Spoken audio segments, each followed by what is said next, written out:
అందరికీ నమస్తే. నేను మీ భార్గవి. వెల్కమ్ బ్యాక్ టు అమ్మ చేతి వంట. ఈరోజు వీడియోలో బంగాళదుంపతో 4 రకాల స్నాక్స్ రెసిపీస్ని షేర్ చేస్తున్నాను. పిల్లలు స్కూల్ నుంచి ఇంటికి రాగానే ఏ ఒక్క స్నాక్స్ అడుగుతూనే ఉంటారు. అప్పటికప్పుడు ఇన్స్టెంట్గా చేసే స్నాక్స్ అయితే మరీ ఇష్టంగా తింటారు. సో ఇంట్లో వాళ్ళకి టీ టైమ్ స్నాక్లా కానీ, పిల్లలకి ఈవినింగ్ స్నాక్స్లా కానీ వేడివేడిగా అప్పటికప్పుడు స్నాక్స్ చేయాలి అంటే ఇవి మీరు ట్రై చేయొచ్చు. మరి బంగాళదుంపతో చేసుకునే ఈ 4 ఈజీ ఈవినింగ్ స్నాక్స్ రెసిపీస్ని మీరు కూడా ఇంట్లో ఈ వీడియో చూసి ట్రై చేసేయండి. 3 మీడియం సైజులో ఉండే బంగాళదుంపల్ని ఉడకపెట్టేసుకుని పైన తొక్క తీసేసానండి. ఇప్పుడు ఈ బంగాళదుంపల్ని నీట్గా గ్రేట్ చేసేసుకుందాం.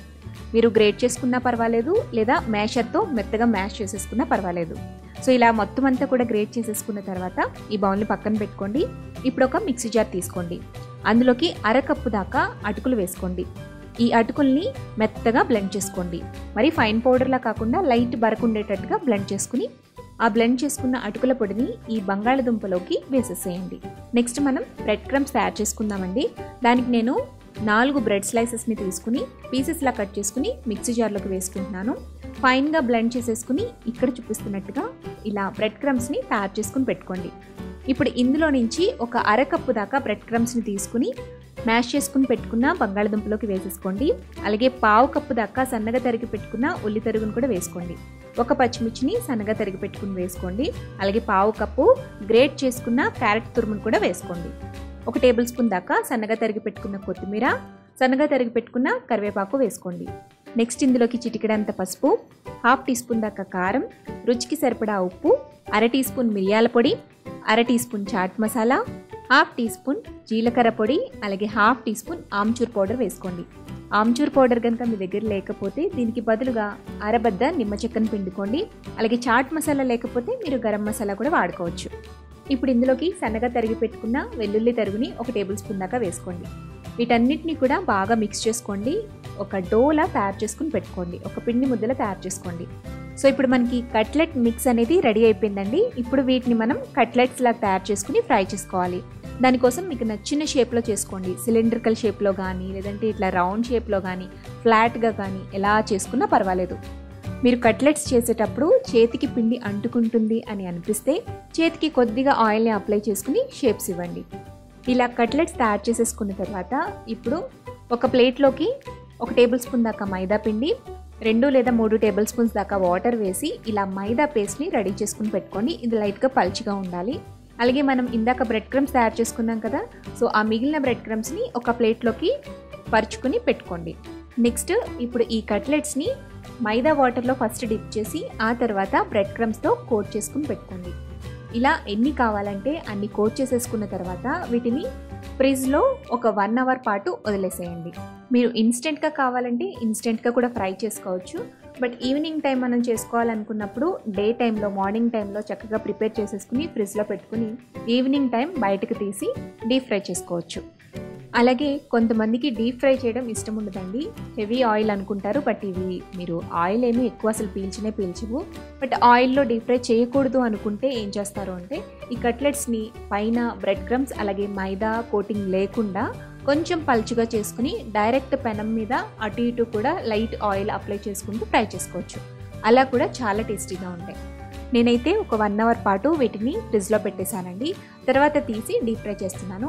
డీప్ ఫ్రై చేసేటప్పుడు ఆయిల్ అనేది లైట్ మీడియం హీట్లో ఉండాలి. అప్పుడు ఈ కట్లెట్స్ని ఆయిల్కి సరిపడేటట్టుగా 2 లేదా 3 మాత్రమే వేసి ఫ్రై చేయండి. ఎక్కువ వేసేస్తే ఆ హీట్ అనేది సరిపోక విడిపోతాయి అన్నమాట. అండ్ ఈ కట్లెట్స్ని మీడియం ఫ్లేమ్లోనే పెట్టుకుని అటు ఇటు కూడా గోల్డెన్ కలర్ వచ్చేంత వరకు ఫ్రై చేసుకోండి. ఇవి వేగాయి అనే అర్థం ఏంటంటే ఫస్ట్ మనం వేసినప్పుడు కిందకి డ్రాప్ అవుతాయి అన్నమాట. వేగిన తర్వాత పైకి ఫ్లోట్ అవుతాయి. సో ఇట్లా గోల్డెన్ కలర్ వచ్చిన తర్వాత ఈ కట్లెట్స్ని బయటికి తీసేసి టిష్యూ ఉన్న పేపర్లోకి ట్రాన్స్ఫర్ చేసేసుకోండి. ఏదైనా సమ్ ఎక్సెస్ ఆయిల్ ఉంటే అది అబ్జర్వ్ చేసేసుకుంటుంది. సో ఇలా ఎన్ని కావాలంటే అన్ని కట్లెట్స్ని ఫ్రై చేసేసుకుని పక్కకు తీసుకుని వేడివేడిగా సర్వ్ చేసేసుకోండి. ఈ ఆలు కట్లెట్స్ని టమాటా కిచప్తో కానీ లేదా గ్రీన్ చట్నీతో కానీ సర్వ్ చేసుకోవచ్చండి. పిల్లలైతే టమాటా కిచప్తో ఇష్టంగా తింటారు. పెద్దవాళ్ళు అయితే గ్రీన్ చట్నీతో ఇష్టంగా తింటారు. గ్రీన్ చట్నీని ఎలా చేసుకోవచ్చో నేను ఆల్రెడీ పన్నీర్ టిక్కా రెసిపీలో చూపించాను. దాని లింక్ కావాలంటే డిస్క్రిప్షన్ బాక్స్లో ఇస్తాను చూడండి. అంతేనండి, రెస్టారెంట్ స్టైల్లో ఆలు కట్లెట్ ఇంట్లోనే చాలా ఈజీగా చేసుకోవచ్చు. సో ఈవినింగ్ స్నాక్ కింద ఇలా మీరు కూడా మీ ఇంట్లో ట్రై చేయండి. తప్పకుండా మీ ఇంట్లో వాళ్ళందరికీ కూడా బాగా నచ్చుతుంది. ఫస్ట్ ఒక బౌల్ తీసుకుని అందులోకి పావు కప్పు దాకా కార్న్ఫ్లోర్ అలాగే పావు కప్పు మైదా పిండి వేసుకోండి. ఈ మైదా పిండి అలాగే కార్న్ఫ్లోర్ కూడా 2 ఈక్వల్ క్వాంటిటీస్లో తీసుకోవాలి. తర్వాత 1 టీ స్పూన్ దాకా కారం, రుచికి సరిపడా ఉప్పు వేసేసి తగినన్ని నీళ్లు పోసుకుంటూ పలుచటి బ్యాటర్లా కలుపుకోవాలి. ఈ బ్యాటర్ అనేది బాగా పలుచగాను ఉండకూడదు, అలాగని తిక్కుగాను ఉండకూడదు. సో మీడియం కన్సిస్టెన్సీలో ఉండాలన్నమాట.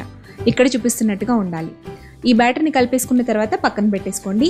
ఇప్పుడు మరొక ప్లేట్ తీసుకుని అందులోకి పావు కప్పు దాకా బియ్యం పిండి వేసుకోండి. ఈ బియ్యం పిండిలో 1 టీ స్పూన్ మిరియాల పొడి వేసుకోవాలండి. మిరియాల పొడిని బాగా ఫైన్గా ఉన్నది కాకుండా కొంచెం బరకగా ఉండే మిరియాల పొడి వేసుకుంటే ఫ్రైస్ తినేటప్పుడు అది తగులుతూ చాలా టేస్టీగా అనిపిస్తుంది అనమాట. నెక్స్ట్ ఇందులోనే కొద్దిగా ఉప్పు వేసుకోండి. ఆల్రెడీ బ్యాటర్లో ఉప్పు వేసాం కాబట్టి ఇందులో ఎంతో పట్టదు. జస్ట్ లైట్గా ఒక హాఫ్ టీ స్పూనో పావు టీ స్పూనో సాల్ట్ వేసుకోండి. ఇప్పుడు వీటన్నిటిని కూడా బాగా మిక్స్ చేసేసుకుని పక్కన పెట్టేసుకోండి. నెక్స్ట్ పొటాటోస్ని తీసుకోవాలి. నేను తీసుకున్న క్వాంటిటీస్కి చిన్నవైతే 5, పెద్దవైతే 4 బంగాళదుంపల దాకా తీసుకోవచ్చు. బంగాళదుంపల్ని పైన ఉండే తొక్క మొత్తం తీసేసి శుభ్రంగా వాష్ చేసేసుకోండి. ఆ తర్వాత వీటిని మనం ఫ్రెంచ్ ఫ్రైస్కి ఎలా అయితే కట్ చేసుకుంటామో అలా సన్నగా పొడుగ్గా కట్ చేసుకోవాలన్నమాట. ఫ్రెంచ్ ఫ్రైస్కి మనం మరీ మందంగాని కట్ చేయం, అలాగని సన్నగాను కట్ చేయం. సో అదే విధంగా వీటిని కూడా కట్ చేసుకుని పెట్టుకోవాలి. సో ఇప్పుడు మనకి బ్యాటర్లోకి 1 స్పూన్ని అలాగే పౌడర్లోకి 1 స్పూన్ని పెట్టుకోండి. అప్పుడు ఈ పౌడర్ బ్యాటర్ 2 మిక్స్ అవ్వకుండా ఉండలు కట్టకుండా ఉంటుందన్నమాట. సో కట్ చేసుకున్న పొటాటో స్టిక్స్ని ఒక్కొక్కటిగా తీసుకుని ఫస్ట్ బ్యాటర్లో డిప్ చేయండి. బ్యాటర్లోకి డిప్ చేసుకున్న తర్వాత మొత్తం అంతా కోట్ అయిన తర్వాత ఈ పొటాటో స్టిక్ని ఇప్పుడు రైస్ ఫ్లోర్లోకి డిప్ చేసుకుని కోట్ చేసుకోవాలి. సో పిండి అంతా కూడా దీనికి పట్టే విధంగా కోట్ చేసుకున్న తర్వాత ఈ స్టిక్ని తీసుకుని ఒక ప్లేట్లోకి పెట్టుకోండి. ఇలాగే మనం ఎన్ని కావాలనుకుంటే అన్ని తయారు చేసుకుని బ్యాచెస్ కింద ఫ్రై చేసుకోవచ్చు. సో ఫస్ట్ నేను మొత్తం బ్యాటర్లోకి డిప్ చేసేసుకుని ఆ తర్వాత ఫ్లోర్తో డస్ట్ చేసేసుకుని ఒక ప్లేట్లోకి తీసుకుంటున్నాను అనమాట. సో ఒక వాయికి సరిపడా ఫస్ట్ నేను కోట్ చేసుకున్నాను. ఇప్పుడు డీప్ ఫ్రైకి సరిపడా ఆయిల్ పెట్టుకుని ఆయిల్ని బాగా హీట్ అవ్వనివ్వండి. ఆయిల్ హీట్ అయిన తర్వాత మీడియం ఫ్లేమ్లోకి అడ్జస్ట్ చేసుకుని అందులోకి ఆయిల్లోకి పట్టే విధంగా ఈ పొటాటో స్టిక్స్ని వేసి మీడియం ఫ్లేమ్లోనే దోరగా క్రిస్పీగా అయ్యేంత వరకు ఫ్రై చేసుకోవాలి. కనీసం 2-3 నిమిషాల పాటు ఫ్రై చేస్తే లోపల చక్కగా ఉడుకుతుంది, పైన క్రిస్పీగా తయారవుతుంది, మనకి తెలిసిపోతుంది. సో నెక్స్ట్ ఇవి బాగా ఫ్రై అయిన తర్వాత వీటిని తీసుకుని టిష్యూ ఉన్న ప్లేట్లోకి ట్రాన్స్ఫర్ చేసేసుకోవాలి. మ్యాక్సిమం ఈ స్టిక్స్ అనేవి ఆయిల్ అనేవి అసలు పీల్చదండి, ఎందుకంటే మనం రైస్ ఫ్లోర్ వేసాం కదా. సో ఆయిల్ని పీల్చదనమాట. బట్ ఏదైనా ఎక్సెస్ ఆయిల్ అనేది ఉంటే టిష్యూ అనేది అబ్జర్వ్ చేసేసుకుంటుంది. సో అంతేనండి, పైన క్రిస్పీగా లోపల సాఫ్ట్గా ఉండే ఫ్రెంచ్ ఫ్రైస్ ఈజీగా ఇంట్లో ప్రిపేర్ చేసుకోవచ్చు. అది కూడా 10 నిమిషాల్లో ప్రిపేర్ చేసేసి పిల్లలకి పెట్టేసేయచ్చు. పిల్లలకే కాదండి, పెద్దవాళ్ళకి కూడా ఈ పొటాటో స్టిక్స్ చాలా బాగా నచ్చుతాయి.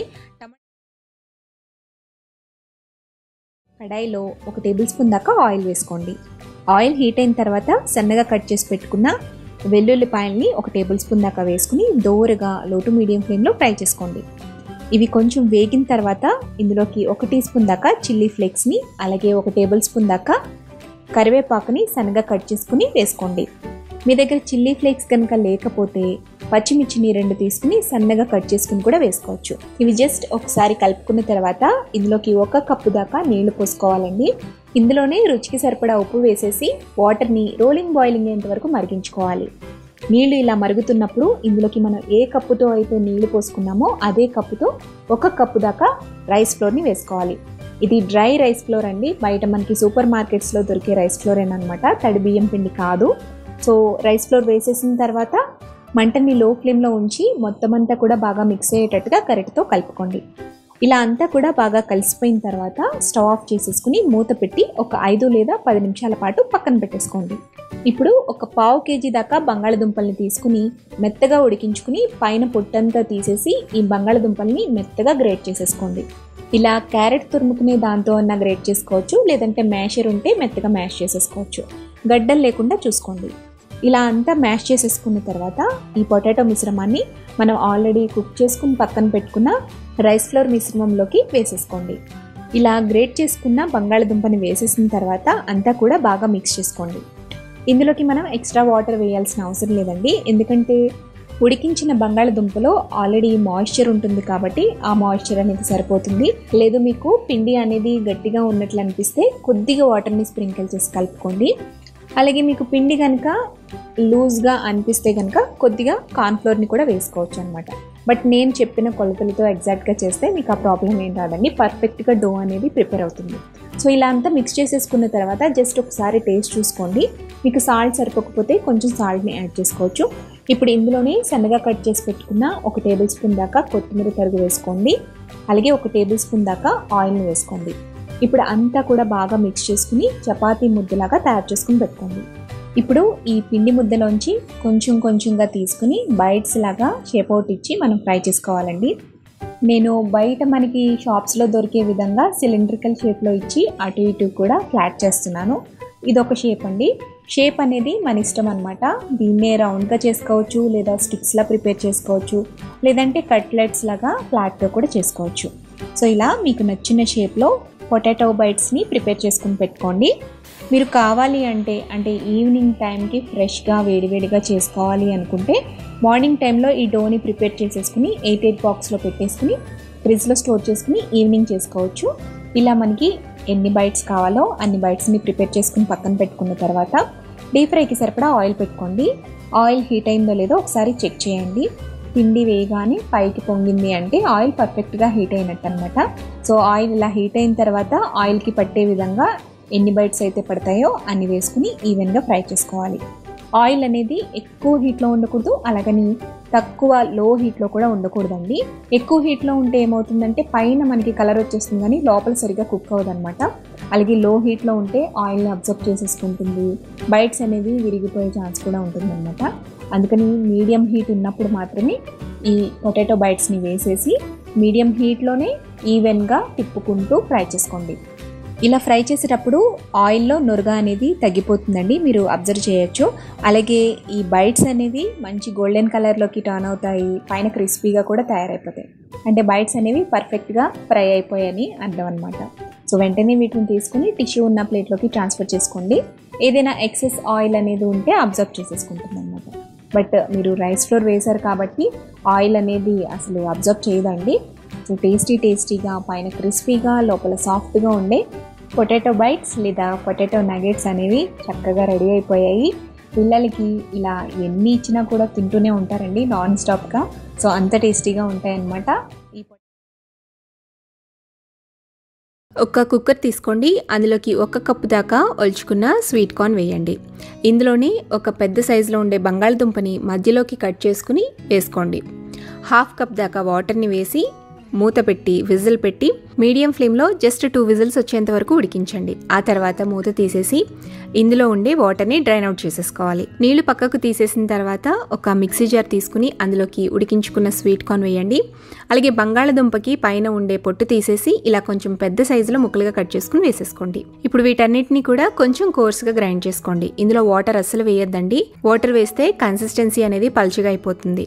సో వాటర్ వేయకుండానే ఇలా కొంచెం గట్టిగానే గ్రైండ్ చేసుకుని బౌల్లోకి తీసుకోండి. ఇప్పుడు ఇందులోకి 3 టేబుల్ స్పూన్ల దాకా బియ్యం పిండి వేసుకోండి. బియ్యం పిండి అనేది మనం కన్సిస్టెన్సీని అడ్జస్ట్ చేసుకోవడానికి ఉపయోగపడుతుందండి. ఇంతే వేయాలని ఏం లేదు, మీరు గ్రైండ్ చేసిన కన్సిస్టెన్సీని బట్టి బియ్యం పిండిని అడ్జస్ట్ చేసుకోవాలన్నమాట. నెక్స్ట్ ఇందులోకి 1/3 కప్ దాకా సన్నగా కట్ చేసి పెట్టుకున్న ఉల్లిపాయ ముక్కలు వేసుకోండి. 1 టీ స్పూన్ దాకా గ్రేట్ చేసుకున్న వెల్లుల్లి తురుమును కూడా వేసుకోండి. ఇందులోనే కారానికి తగ్గట్టుగా 1 లేదా 1.5 టీ స్పూన్ దాకా రెడ్ చిల్లీ ఫ్లేక్స్ని యాడ్ చేసుకోండి. రెడ్ చిల్లీ ఫ్లేక్స్ లేకపోతే దీనికి బదులుగా మీరు కారాన్నైనా వాడుకోవచ్చు. తర్వాత ఇందులోకి 1/2 టీ స్పూన్ దాకా పసుపు, రుచికి తగినంత ఉప్పు, 1/2 టీ స్పూన్ దాకా జీలకర్ర పొడి, 1 టీ స్పూన్ దాకా ధనియాల పొడి, 1/2 టీ స్పూన్ దాకా మిరియాల పొడి, 1/2 టీ స్పూన్ దాకా chaat masala powder, 1/2 tea spoon దాకా ఆమ్చూర్ పౌడర్ వేయండి. నెక్స్ట్ ఇందులోకి 2 టేబుల్ స్పూన్ల దాకా సన్నగా కట్ చేసి పెట్టుకున్న కరివేపాకు తరుగు, కొత్తిమీర తరుగు కూడా వేసేసి వీటన్నిటిని కూడా బాగా మిక్స్ చేసుకోవాలి. ఒక గట్టి ముద్దలా తయారు చేసుకోవాలన్నమాట.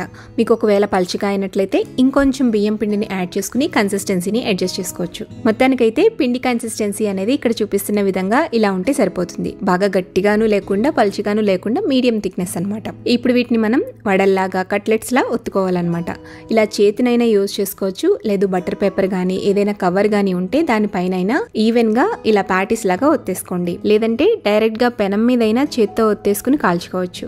అయితే థిక్నెస్ థిక్నెస్ అనేది కొంచెం పలుచగా ఉండేటట్టే చూసుకోండి, మరీ మందంగా వద్దు. వీటిని మనం డీప్ ఫ్రై చేసుకోమండి, జస్ట్ ప్యాన్లో ఫ్రై చేసుకుంటాం అనమాట, షాలో ఫ్రై చేస్తాము.